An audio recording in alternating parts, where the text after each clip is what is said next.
Chers compatriotes, bonjour. Je me permets de faire cette vidéo pour revenir sur un phénomène qui est en train de miner notre pays en ce moment, le tribalisme. C'est avec beaucoup de désolation et beaucoup de tristesse que je lis les commentaires qui tendent de plus en plus à stigmatiser les Fonds-Betty comme étant responsables des échecs de notre pays.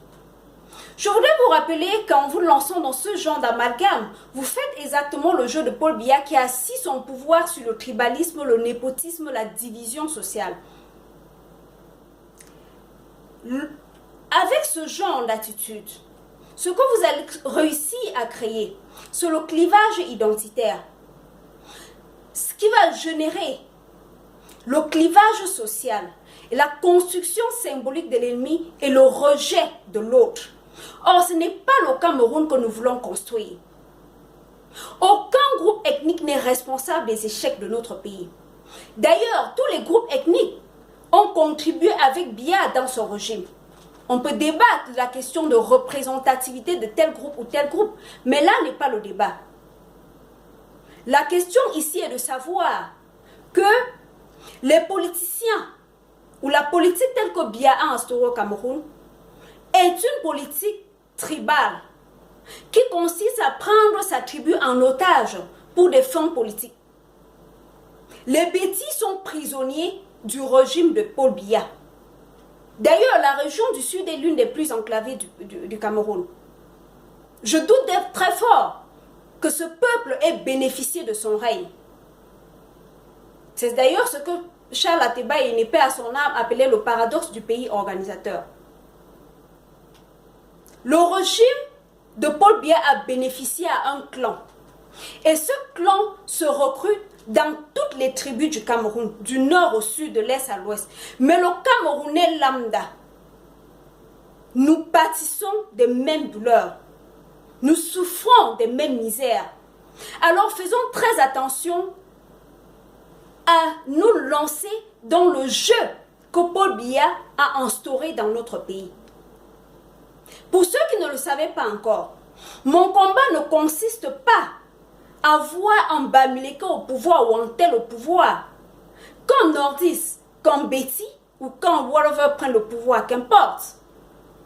Ce qui m'importe, ce sont des institutions fortes. Ce qui m'importe, c'est un pays où les Camerounais se sentiront à l'aise chez eux. Mon père, de qui j'ai beaucoup appris, m'avait enseigné une leçon très importante. Il me disait toujours, ma fille, il n'existe que deux types d'êtres humains, des bons et des mauvais. Et ceux-là se recrutent dans toutes les races, dans tous les continents, dans tous les pays et dans tous les ethnies. Il n'y a donc pas des ethnies où on ne retrouve que des bonnes personnes et d'autres où on ne retrouve que des mauvaises personnes.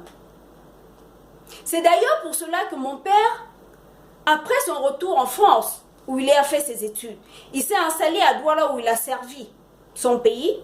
Et ensuite, il est allé à Nanga Boko où il a acheté ce qui est aujourd'hui le centre administratif de Nanga et Boko. Pour après déposer ses valises dans la ville de Bafia. Il a investi partout au Cameroun sauf à l'ouest. Pourquoi? Parce que pour lui, partout au Cameroun, c'est chez lui. Dans le Cameroun que nous voulons, c'est le Cameroun où le Bamileke sera chez lui à Yaoundé. Le nordiste sera chez lui à Bafoussam. Nous voulons un Cameroun où les Camerounais se sentiront d'abord Camerounais avant de se sentir appartenir à leur groupe ethnique. Il faut construire la conscience nationale dans l'esprit des jeunes Camerounais. Nous, la jeune génération, devons éviter de tomber dans le piège qu'a instauré Paul Biya au Cameroun. Le repli identitaire. Je suis la fille de la République. Je défends mon pays. Je ne défends pas ma tribu. Je lutte pour le Cameroun. Et je le répète, qu'un anglophone, comme Betty ou whatever prenne le pouvoir, qu'importe. Je veux les institutions fortes. Je veux voir mon pays inscrit sur la voie du progrès. Je vous remercie donc de partager cette vidéo. Abonnez-vous à ma page. La jeune génération doit être plus futée que l'ancienne. et éviter de reproduire les mêmes chemins. Parce que les mêmes causes risqueront de produire les mêmes effets. Et nous ne pouvons pas construire une nation prospère avec le tribalisme et le népotisme. Que Dieu bénisse le Cameroun, je vous en remercie.